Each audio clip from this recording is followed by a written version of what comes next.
Ya vimos el ministerio de Jesús en las sanidades y esto es un poco parecido. El ministerio de Jesús era para autenticar quién era Él.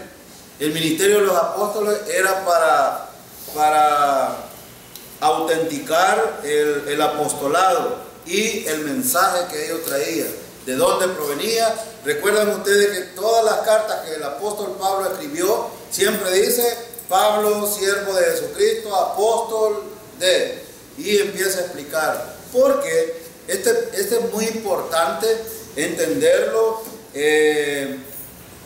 Si lo vemos a la luz de las Escrituras, necesitamos entender su contexto, su contenido y cuáles son los enfoques que tienen hoy las iglesias sanadoras, entre comillas, o los apóstoles de este tiempo, como que se llaman apóstoles, en cuanto a estos ministerios.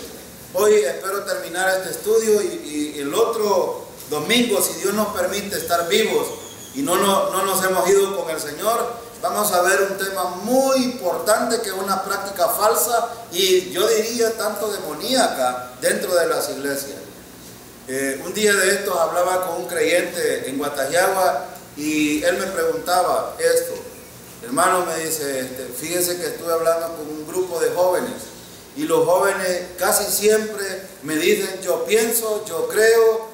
Entonces le digo yo, un principio que yo he aprendido a través de la Biblia y que lo vimos a través del estudio de los pactos el domingo pasado, es que yo no leo la Biblia para poner mi opinión o para dar mi opinión acerca de la Biblia. ¿Para qué leemos la Biblia, hermano? Para conocer la opinión de Dios, no para poner mi opinión. Entonces esto es muy fundamental y tenemos que entenderlo. La regla de Robinson y de Cooper dicen exactamente esto: cuando un predicador va a estudiar un pasaje, debe de verlo en su contexto, gramaticalmente, literalmente, y debe de ir a compararlo con otros pasajes para poder tener una relación de lo que estamos viendo. Solo para poner un ejemplo, ¿necesita la gente ayunar y orar para poder recibir sanidad en este tiempo? No.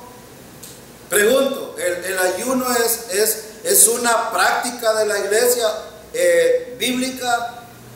No. Si ustedes leen, por ejemplo, en todo el Nuevo Testamento, no va a encontrar una prescripción para la iglesia en cuanto al ayuno. No hay ninguna prescripción.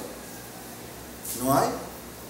Sí, puede hacerlo usted. Sí. ¿De qué le va a servir? Quiero dar dos cosas bien importantes.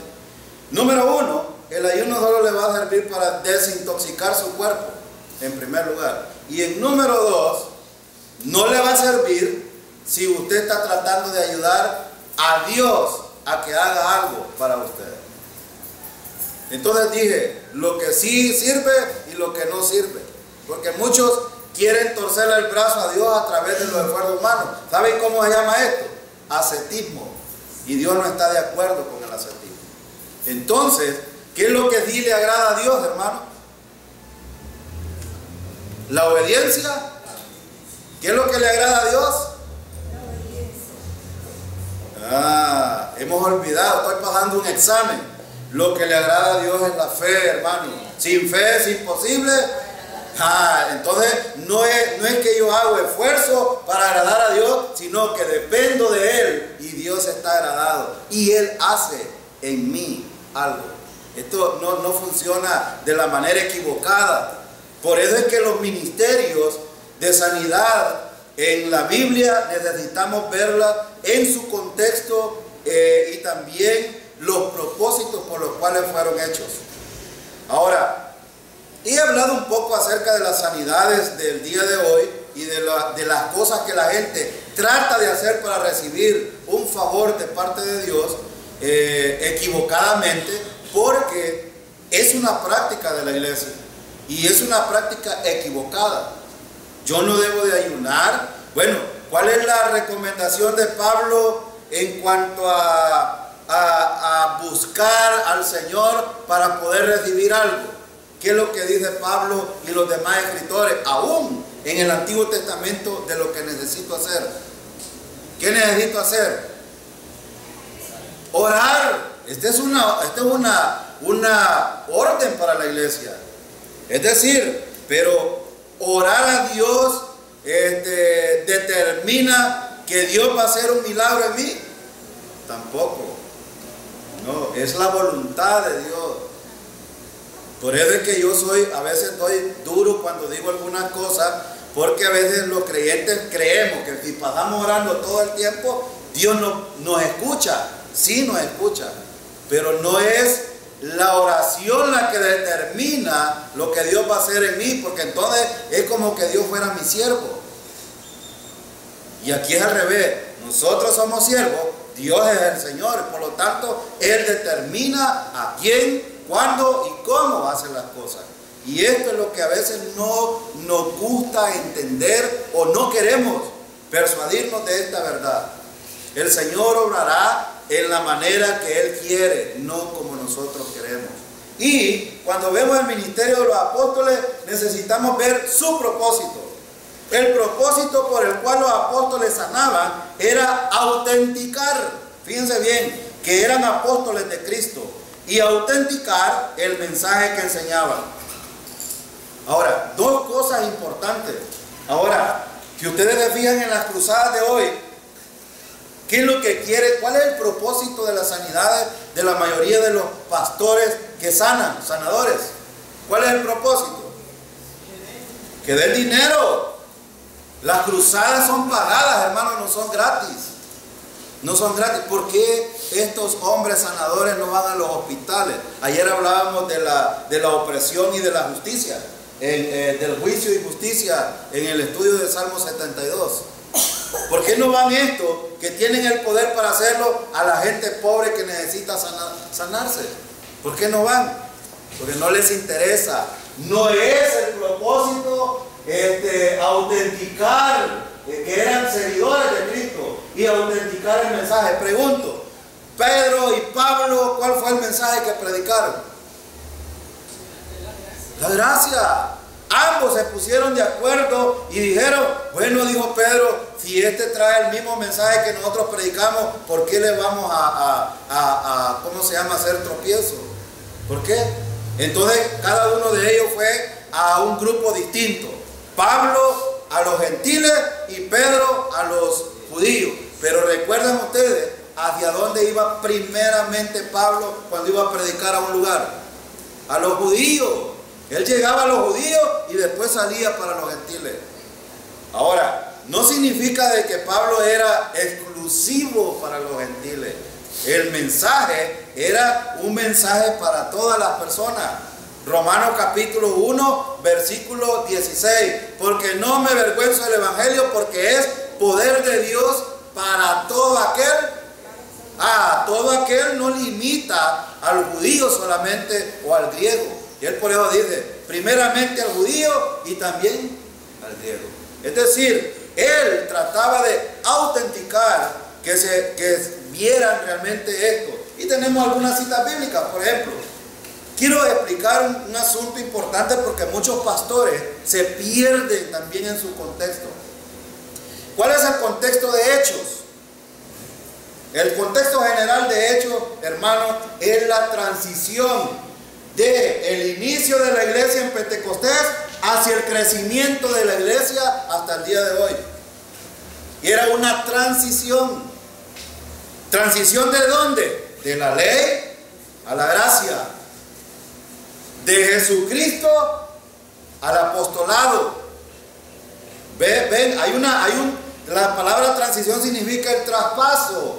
Cuando nosotros vemos, por ejemplo, hace poco hicieron el traspaso el 20 de enero al mandatario de Estados Unidos, Donald Trump. Y cuando hicieron eso, ¿qué hicieron? Pasar ese gobierno a otro representante de gobierno. Entonces lo que pasó en Hechos solo era una transición de un establecimiento, un orden o un gobierno a otro gobierno. El gobierno de la ley, hermano, fue distinto al gobierno de la gracia. Es muy distinto. Y por eso es que no debemos de aplicar ritos y normas exclusivas de la ley a la iglesia hoy, porque no estamos obligados a hacerlo. Pregunto, un examen para la iglesia, ¿dónde terminó la ley? En la cruz de Cristo. Entonces algunos toman aquello, pero hermano, pero mire, el Señor les dijo que esta generación de demonios no puede salir sin oración y ayuno, y eso lo traen para la iglesia. Pregunto, ¿eso que les dijo el Señor a esta gente y a los discípulos, se los dijo en el contexto de la ley o en el contexto de la gracia? Estaban en la ley, Jesucristo no había muerto aún. Entonces ve, las transiciones son importantes, y el propósito principal de la transición en Hechos era precisamente el establecimiento de una nueva organización, quizás la palabra no es correcta, de un nuevo trato de Dios con los seres humanos, de un gobierno distinto, una nueva administración, una nueva economía. Y por eso es que no podemos traer la ley y aplicarla a la iglesia. Hay que contextualizar. Y cuando leemos este pasaje, es muy importante saber esto. Miren lo que dice el versículo 42. Y perseveraban en la doctrina de ¿quiénes? Cuando nosotros hablamos de doctrina, ¿qué es importante ver aquí? Su enseñanza, el énfasis del mensaje. ¿Cuál era la doctrina principal de lo que enseñaban los apóstoles? El Evangelio. El Evangelio. Pregunto, ¿qué es el Evangelio? Es la buena noticia de que Cristo, y en este contexto, Cristo había pagado el precio por los pecados de la humanidad, de todos. Y judicialmente Dios llevó a la cruz a Cristo para que Él pagara el precio por todos los seres humanos, el precio de los pecados de los seres humanos. Ahora pregunto, ¿fueron pagados todos ahí o hay algo más que hacer? Todos fueron llevados a la cruz. Por lo tanto, el mensaje de Jesucristo, de los apóstoles era, ¿saben qué? Ustedes mataron al Señor en la cruz. Cuando estamos en capítulo 2, ¿con quiénes está hablando Pedro aquí? ¿Con judíos, con gentiles o habían otras gentes ahí? Recuerden que el contexto del capítulo 2, ¿qué es? El Pentecostés, muy bien, y el primer mensaje de Pedro. Por lo tanto, Pedro empezó a hablar con los judíos y también con toda la gente que había llegado de otras naciones. Ahora, por eso es bien importante aquí entender, todos dicen que perseveraban en la doctrina de los apóstoles. Cuando dice perseveraban, incluye que todos los que habían sido salvos y estaban en el aposento alto, estaban... la palabra perseverar significa que se mantenían firmes en lo que habían oído, y en este caso la doctrina. Pero miren, el versículo también dice, en la comunión unos con otros. ¿Tenían comunión ellos? ¿Comunión en qué? Porque a veces nos preguntamos, bueno, ¿qué es la comunión? A veces nosotros nos perdemos en cuanto a estas cosas, pero tener comunión, hermano, es muchas veces comer en el mismo plato. Fíjense que la comunión, cuando los discípulos la compartieron, o el Señor compartió la comunión con los apóstoles, ¿saben qué hicieron? Tenían una copa y un solo pan, y cada quien mordía donde otro había mordido, y cada quien bebía de la misma copa. Ahora, ¿sería capaz usted de hacer de esto, hermano? ¿Sería capaz? Bueno, aquí nos queda la comunión que nosotros hacemos, cada quien su copita, cada quien su pancito, y no estoy diciendo que está malo, no estoy diciendo eso. Estoy diciendo de que la comunión va más allá de lo que nosotros podemos pensar. Es decir, ellos estaban, en primer lugar, miren el orden. Primero, doctrina. Segundo, comunión. Tenían comunión con el Señor, tenían comunión con los demás. Por eso es tan importante, hermano, entender la comunión con el Señor determina nuestra relación. Y yo no me voy a cansar de decir esto, porque la vida de los creyentes es fructífera en la medida que nosotros aprendamos a tener comunión con el Señor. Y eso se logra ver cuando yo salgo enojado de un culto, me enojo con el hermano, tengo enemigos, ¿qué estoy diciendo? No nos dejemos enmarañar con el diablo, porque a veces decimos nosotros, no, que a mí no me importa la comunión con los demás, comunión con el Señor. Perdónenme, pero ni tiene comunión con los hermanos, ni comunión con el Señor. Ninguna de las dos. Entonces, por eso es importante. Miren estos hermanitos, doctrina, entendían, conocían, aplicaban, practicaban. La doctrina, hermanos, no es solo saberlo, no es solo saber un concepto, que Cristo murió por nuestros pecados, que fue sepultado y resucitó el tercer día. Eso lo puede repetir cualquiera, de memoria. Ahora la pregunta, ¿lo cree? Bueno, si lo cree, es salvo. Muy bien. Ahora, si cree eso, entonces, ¿cuál es el siguiente paso? Predicarlo. Y esto es práctico, no es solo teoría. ¿Ven? Ahora, por eso ellos tenían comunión unos con otros. Y miren, en el partimiento del pan, ¿y qué más? Yo, hermano, invito a la iglesia a unánime. Miren, la unidad de la cual está hablando aquí bueno, la hermana, por ahí dijo una hermana que cuando invita a otro hasta le gruñan los dientes y hasta le tuercen. Yo no sé por qué hay hermanos que no les gusta venir como iglesia. Aquí estaban como iglesia, hermano. No estoy diciendo que ustedes no oran en sus casas. No, aquí había un principio de reunión y de oración unánimes. Todos. Iglesia, cuando el hermano Jorge se para ahí a dar los anuncios, y voy a decir esto porque después no vaya a decir, yo no soy responsable de eso. Cuando el hermano da los anuncios y hace las invitaciones, ahora ya usted está responsabilizado de venir o de no venir. ¿Sí o no? Entonces, ojo con esto, porque algunos pueden aludir ignorancia y no estar siendo prácticos en cuanto a esto. El evangelio es práctico, hermano, no es una teoría.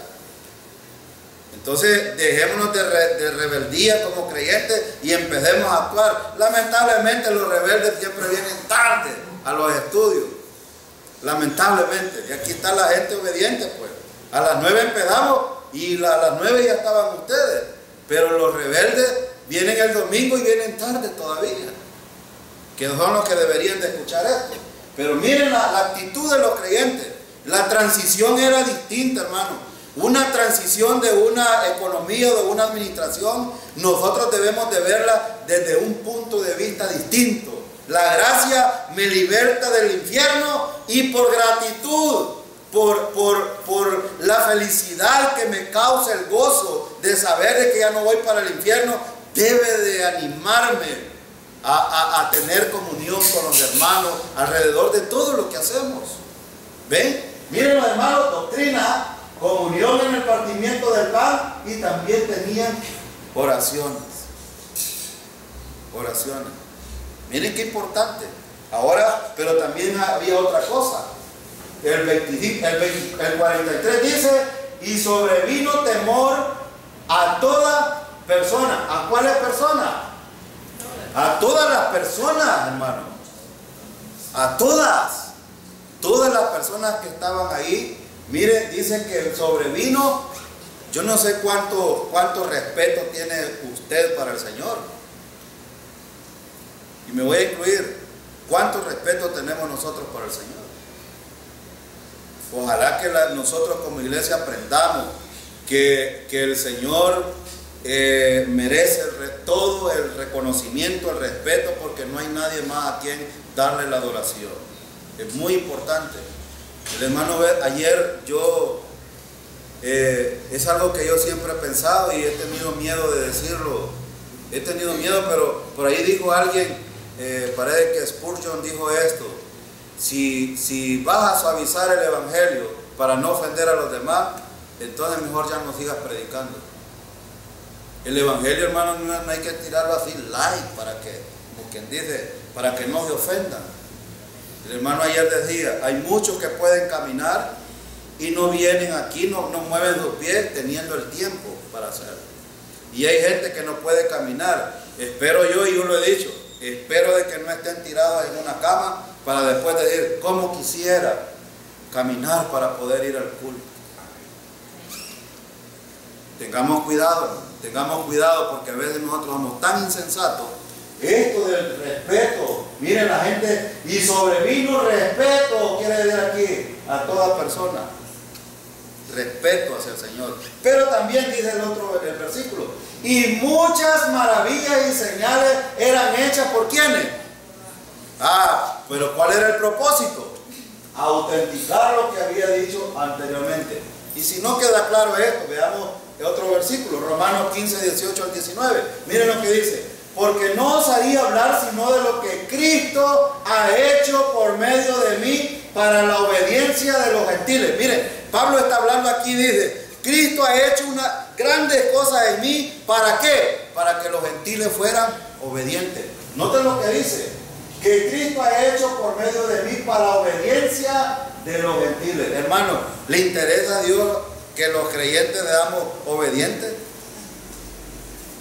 Sí, es tan importante la obediencia. A nosotros a veces nos resalta esto de la desobediencia a diestra y siniestra y nos resalta a flor de piel. Necesitamos ser muy obedientes. No, hermanos, no nos vean a nosotros como líderes. Vean la palabra, vean lo que Dios le está diciendo y examínense usted a sí mismo y ponga atención, porque después vienen los problemas a la vida nuestra, en la vida espiritual y en la vida cotidiana, y después queremos culpar a Dios y a los demás de lo que nos pasa y queremos salpicar a los demás, y el único responsable somos nosotros. Pero miren también que Pablo dice aquí, no me quiero perder del propósito, dice Pablo, de los gentiles con la palabra y con las obras. Con la palabra y con las obras. ¿Qué quiere decir Pablo con las palabras y con las obras? Lo que Cristo había hecho en Pablo era para que Pablo entregara la palabra y que ellos fueran obedientes a través de la palabra y a través del obrar. Hermano, si Dios, ¿para qué yo siempre me he hecho esta pregunta, ¿para qué me salvaste, Señor? Dímelo. Házmelo saber. Esto es lo que yo le pido al Señor casi siempre. Y si usted, hermano, cree que el Señor lo ha salvado para vivir una vida light, una vida sin fruto, para vivir una vida como creyente miserable, entonces no tiene ningún propósito. Pablo está diciendo aquí que el propósito era que los creyentes obraran. Esta iglesia tiene ¿cuántos ministerios? Como unos 15 ministerios. Hay como 80 personas sirviendo. Saben que en los Estados Unidos la gente quiere servir y no los dejan. No los dejan.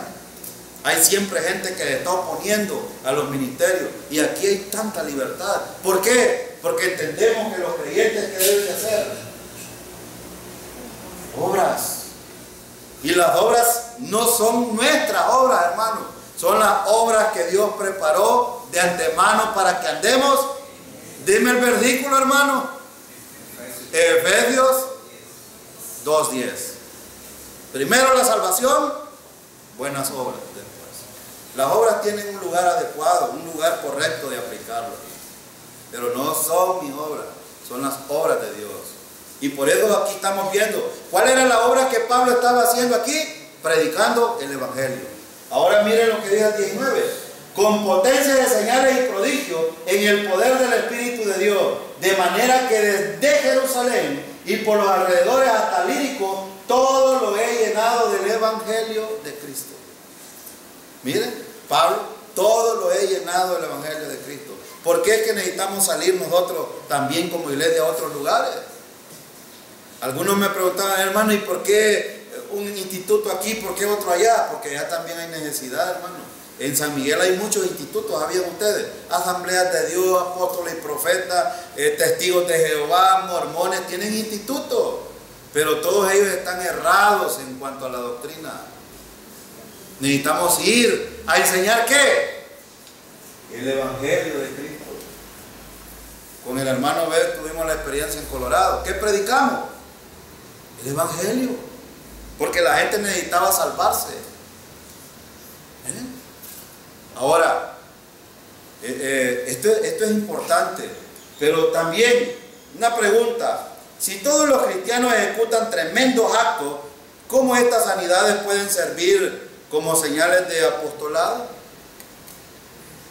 Si todos los cristianos, hermano, es lo que está diciendo aquí, es que si todos los cristianos ejecutaran tremendos actos, o sea, actos milagrosos, actos extraordinarios, sobrenaturales, ¿cómo estas sanidades pueden servir como señal de apostolado?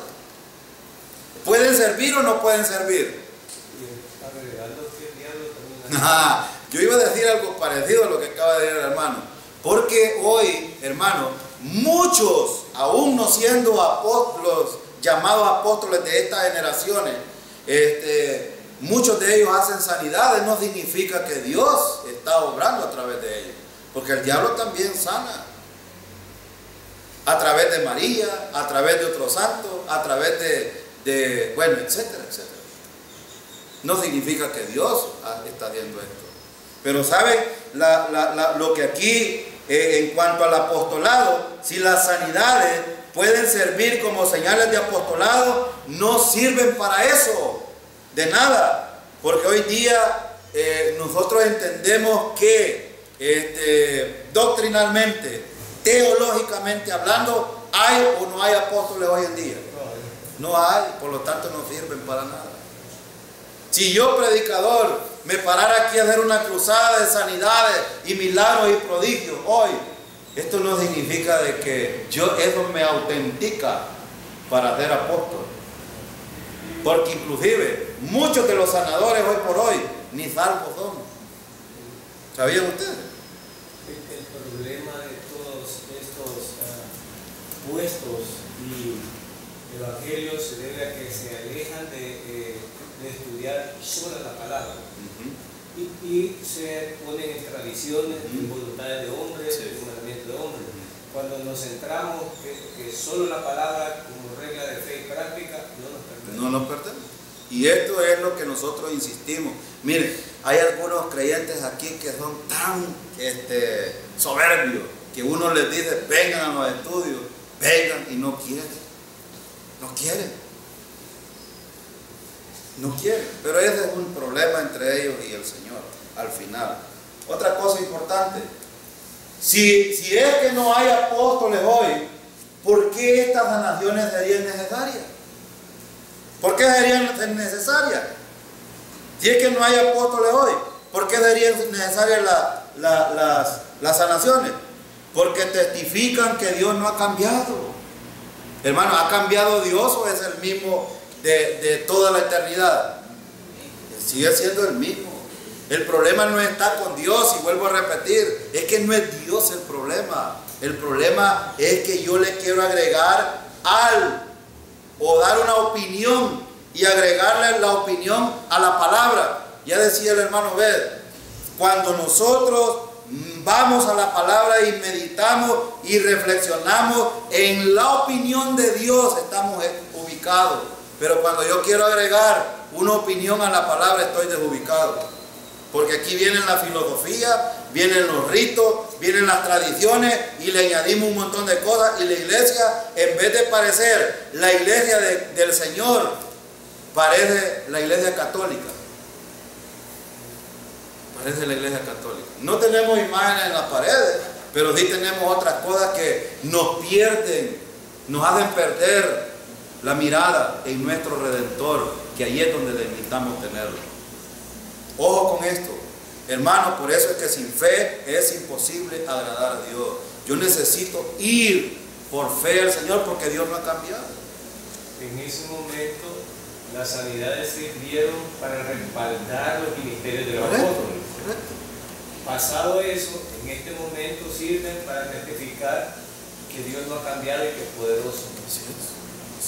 Hermano, usted no piense de que porque no hay apóstoles o porque vemos aquí. Recuerden lo que dije. Hechos era una transición. Cuando los apóstoles empezaron a hacer prodigios, milagros y todo esto, el propósito era autenticar su ministerio, su apostolado y el mensaje que ellos tenían. Pero ahora predican un mensaje que ni tiene que ver con Jesucristo, con el Evangelio, y empiezan a hacer sanidades y un show. Entonces, ¿cuál autenticación? ¿De qué mensaje están hablando? Por eso es importante ver esto. Dios sigue sanando, hermano, hoy día, y usted debe de saberlo, debe de entenderlo, debe de estar persuadido en esto. Dios no ha cambiado. Es el Todopoderoso que hizo pasar a Israel por el Mar Rojo en seco. Es ese Dios que le dio de comer alimento a todos los judíos cuando no lo tenían. Y en el desierto, que no había agua, sacaba agua y les daba de beber. Es aquel Dios que cuando los judíos estaban muriendo, mordidos de serpiente, les dio una alternativa, que miraran a esa promesa que había hecho Él, de que miraran a la serpiente de bronce y no iban a morir.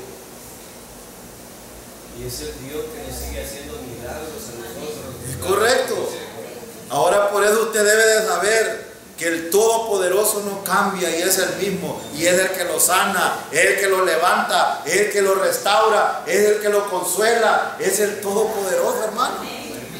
Hermano, tenemos un Dios que no ha cambiado, y por eso esta iglesia debe de aprender de que no se trata de misticismo, legalismo o cuestiones rituales, se trata de una confianza en el Dios verdadero, en el Dios de todos los tiempos.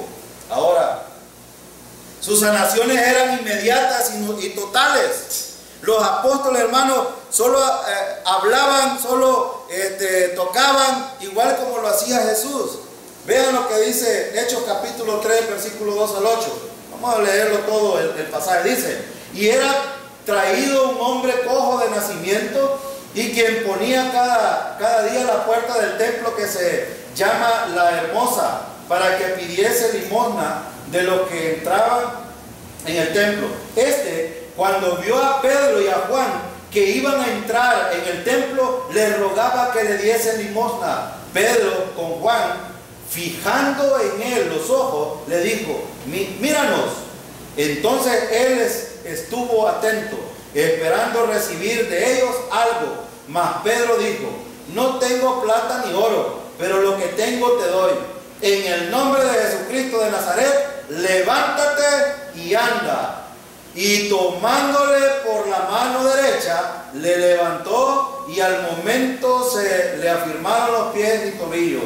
Y saltando, se puso en pie y anduvo, y entró con ellos en el templo, andando y saltando y alabando.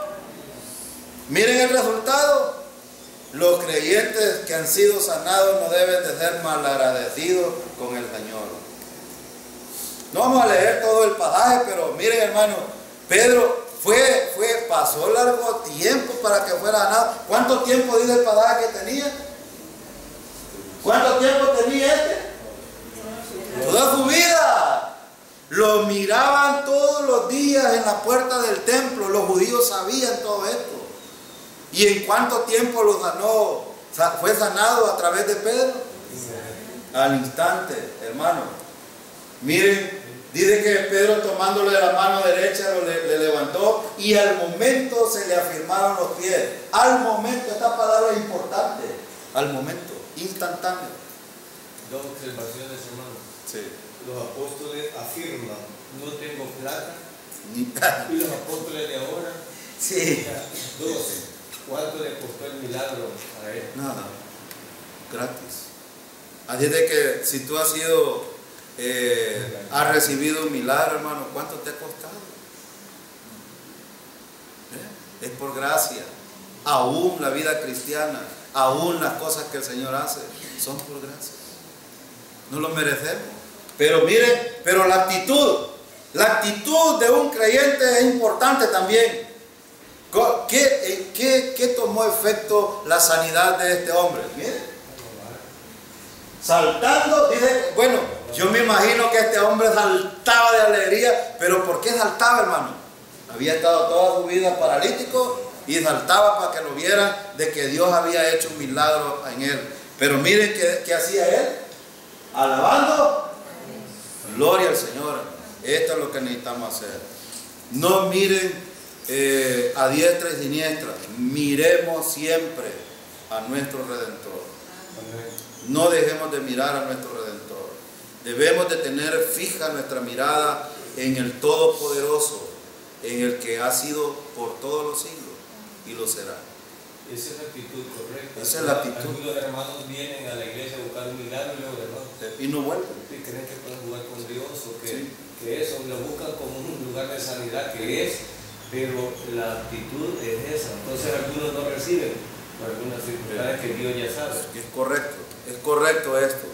Fíjense que esto es importante porque necesitamos aprender como iglesia. La actitud que nosotros tenemos delante del Señor debe de ser una actitud correcta delante de Él. Muchos de nosotros andamos buscando milagros. Y yo creo que el Señor al apóstol Pablo por eso no le sanó, porque probablemente hubiera tenido otras motivaciones a lo mejor después.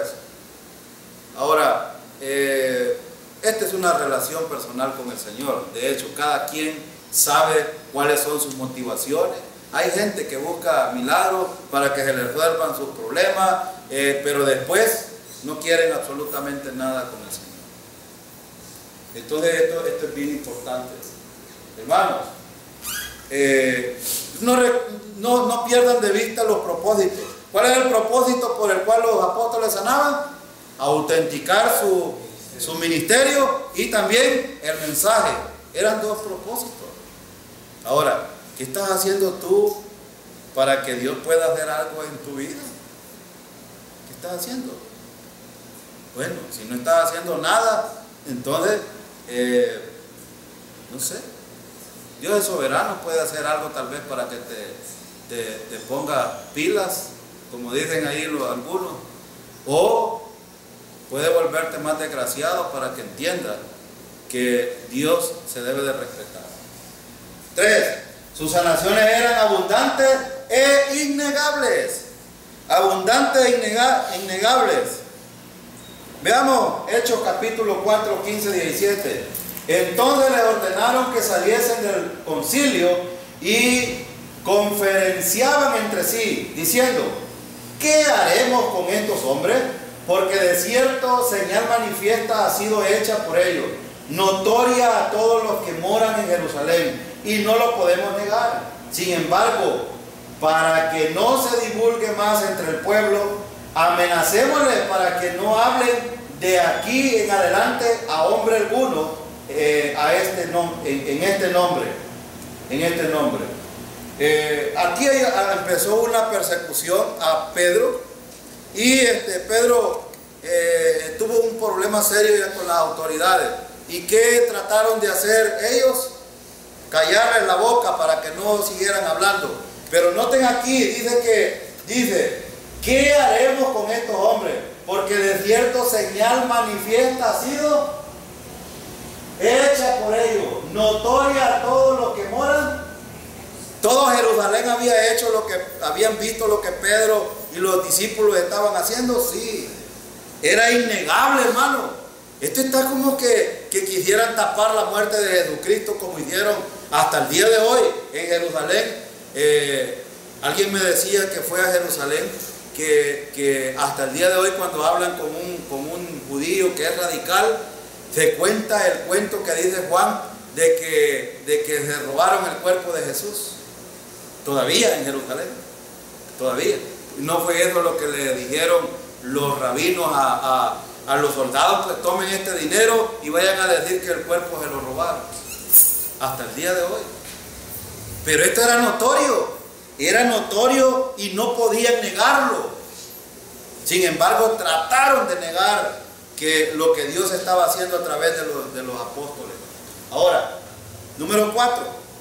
Sus métodos normalmente involucraban una palabra o un toque. Miren lo que dice Hechos 28:8.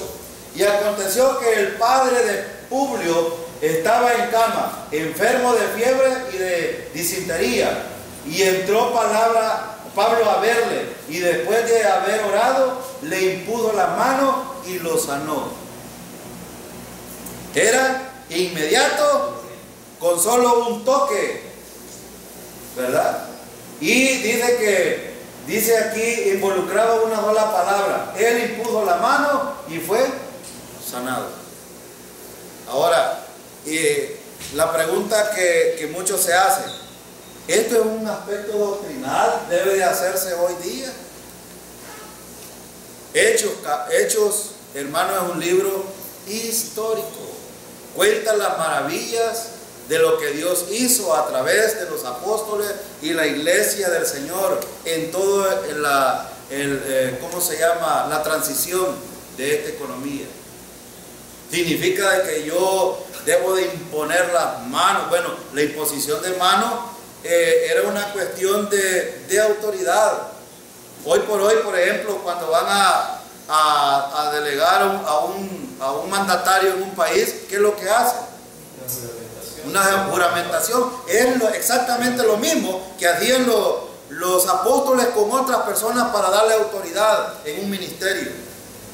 Pero no significa de que nosotros, por eso es que vemos a algunos imponiendo manos, tirando gente, y eso lo vamos a ver en el otro estudio el próximo domingo. Pero es importante entender esto, que esto no es una prescripción. La iglesia y los pastores no deben de hacer esto. No significa de que porque yo imponga manos la persona va a sanar, o porque yo tengo la autoridad de Dios para hacerlo. No. Recordemos, ¿quién es el que sana hoy? Es Cristo. Es Cristo, es el Señor. Y no debemos de perdernos en cuanto a esto. Número 5. Ellos sanaron enfermedades orgánicas. Vean las sanidades orgánicas. El paralítico que estaba ahí era una enfermedad orgánica, no era espiritual. Era de nacimiento, había nacido así. Ahora, ¿puede Dios sanar una parálisis de una persona hoy, hermano? Claro que sí, claro. No estamos diciendo de que porque hecho era transitorio Dios no lo puede hacer. Ya dijimos, Dios sigue siendo, Yahvé sigue siendo el mismo hoy por hoy. No ha cambiado. Solo que necesitamos entender. Con mi esposa hablábamos ayer un poco de la soberanía de Dios. Dios es soberano y Él hará las cosas a su manera en el tiempo que Él quiera. Y esto es lo que necesitamos entender nosotros. Yo por eso insisto, probablemente algunos de nosotros muramos con nuestra enfermedad. Sí. Pero mientras tanto, ¿qué debo de hacer como creyente? Seguir dependiendo del Señor, seguir orando al Señor, pidiendo misericordia, que es lo único que nos queda pedir, y esperar. Pero también, ¿qué necesitamos hacer? Glorificar al Señor, estar gozoso, como dice Pablo, estar siempre gozoso, orar sin cesar, dar gracias en todo, porque esa es la voluntad de Dios para con nosotros en Cristo Jesús. Si no me sanó ya, no importa, yo alabo al Señor. Hay una canción de un hombre por ahí que, si estás contento, alaba. Si estás llorando, alaba. Si estás en problema, alaba. Y esto es lo que no hacemos, ¿verdad? Que no es galán estar en problemas y estar alabando al Señor. Solo es posible cuando tenemos comunión con el Señor. Muy importante por eso. Ahora, número 6. Ellos resucitaban muertos. Hermano, los apóstoles resucitando muertos también, como Jesús lo hizo. Pero recuerden, autenticar su ministerio, su apostolado y el mensaje que predicaban. Vean lo que dice Hechos 20, del 9 al 12. Y un joven llamado Eutico, que estaba sentado en la ventana, rendido de un sueño profundo, por cuanto Pablo disertaba largamente, vencido del sueño, cayó del tercer piso abajo y fue levantado muerto. Entonces descendió Pablo y se echó sobre él, y abrazándole dijo: no os alarméis, pues está vivo. Después de haber subido y partido el pan y comido, habló largamente hasta el alba, y así salió. Y llevaron al joven vivo y fueron grandemente consolados. Bueno, hermano, ¿estaba vivo o estaba muerto? ¿Qué dice el versículo 9? Cayó del tercer piso y fue levantado. Pero ¿qué les dijo Pablo? Que estaba vivo. Ahora, ¿recuerdan el pasaje que vimos de Lázaro la vez pasada cuando llegó la hermana y le dijo, está enfermo, va a morir? ¿Qué le dijo Jesús? Esta enfermedad es ¿para qué? Para la gloria de Dios. Hermanos, ¿qué hicieron los hermanos aquí después de que este joven fue levantado muerto? Dice que miren lo que dice. Dice, después de haber sido sabido y partido el pan, subido y partido el pan y comido, hablaban largamente hasta el alba, y así salió. Y llevaron al joven vivo y fueron grandemente consolados. ¿Consolados por qué?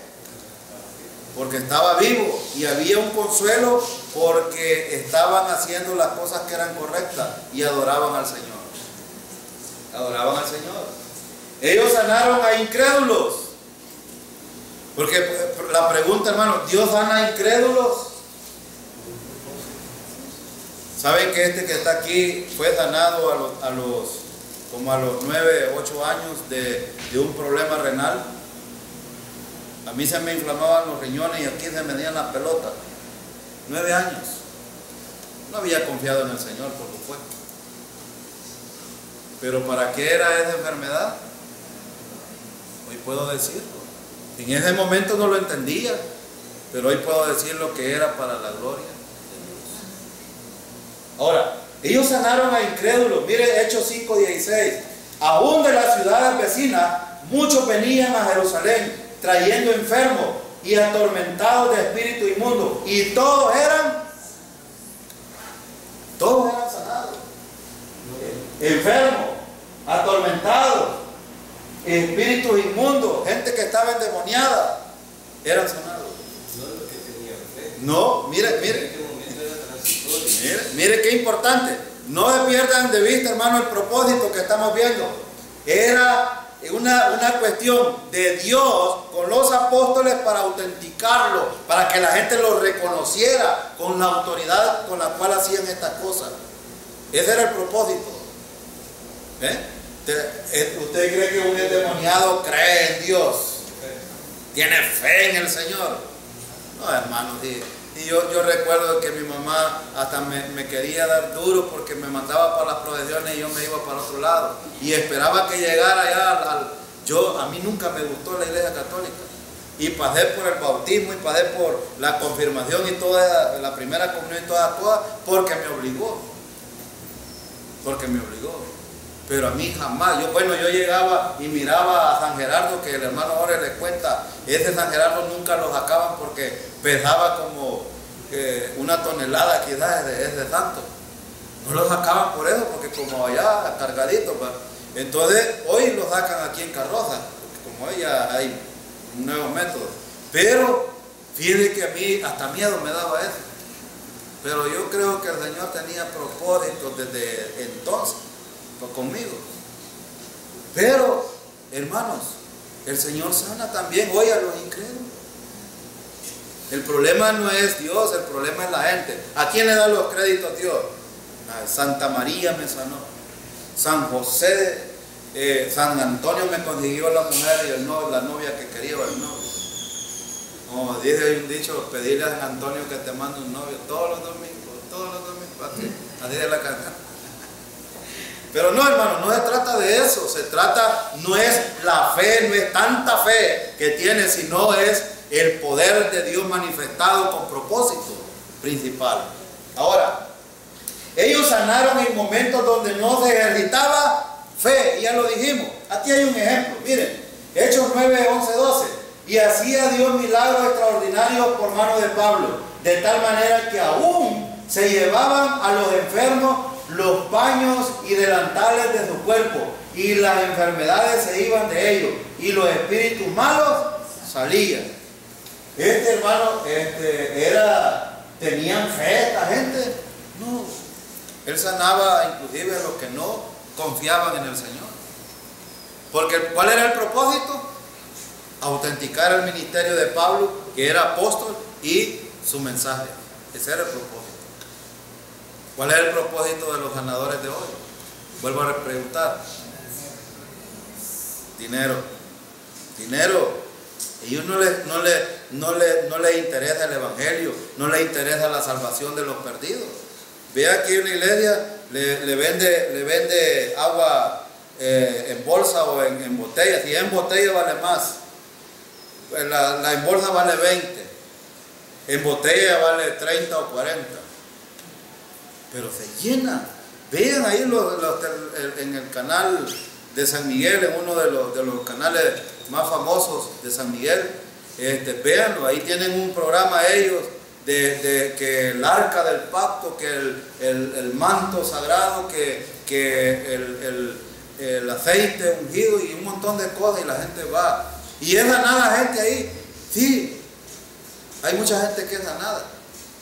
Dios la sana, pero hermano, algunos, inclusive Satanás puede sanarlos para propósito, pero la gente ahí no es salva, porque no les predican el evangelio, no les interesa. Y finalizando, la sanación física está garantizada por la muerte de Cristo, hermano. ¿Está garantizada por la muerte de Cristo la sanación física? ¿Ah? ¿Sí o no? La respuesta es no. La muerte de Cristo no nos garantiza la sanación física. Porque no era el propósito. ¿Cuál es el propósito de la muerte de Cristo? La salvación. ¿Verdad que no era la sanidad física? Digo. ¿Curados de qué? Isaías dice esto. ¿Cuál era la enfermedad que nos corrompía a nosotros? El pecado. Isaías no está diciendo de las enfermedades físicas. Claro, con la muerte de Cristo hay efectos que tienen que ver con esto, sí, a través del poder de Dios, pero ya dijimos, es a través de su voluntad.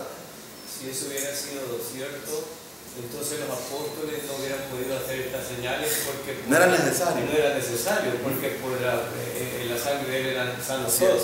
No hubieran hospitales, porque pues, si todos serían sanos, en la iglesia no habrían enfermos. Sí, hermano, si eso fuera verdad, que la muerte de Cristo quitó todas nuestras enfermedades, ¿por qué está enfermo usted? ¿Por qué? Si en el momento de poner su fe en el Señor y ser identificado en su muerte, su sepultura y su resurrección, se fueran las enfermedades, entonces no estuviéramos con problemas. El apóstol Pedro retoma ese versículo de Isaías, ¿sí?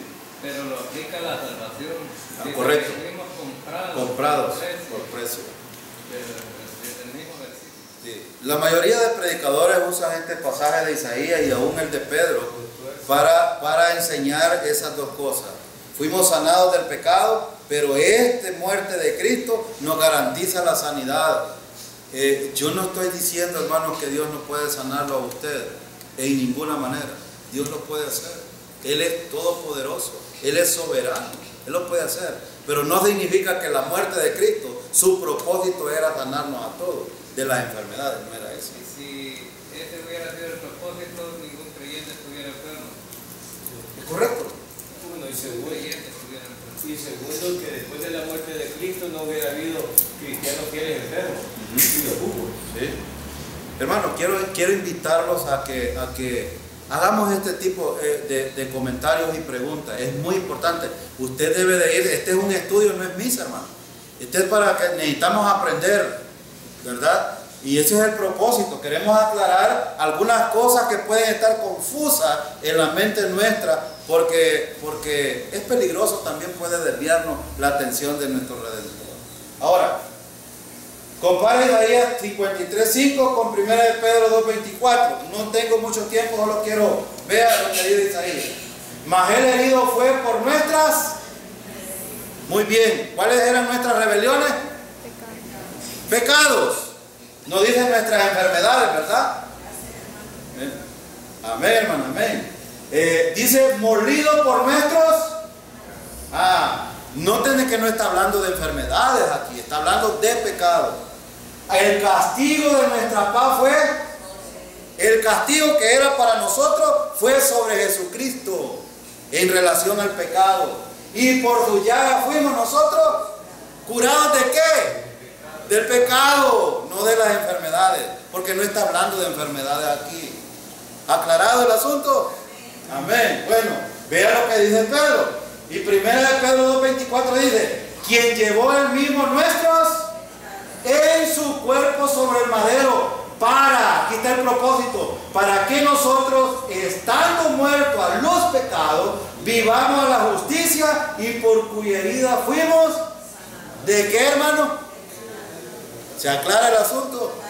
Hermano, esto es lo interesante de los estudios. Necesitamos ser muy observativos en los versículos para poder aclarar algunas dudas que nosotros tengamos. Vamos a orar, hermano.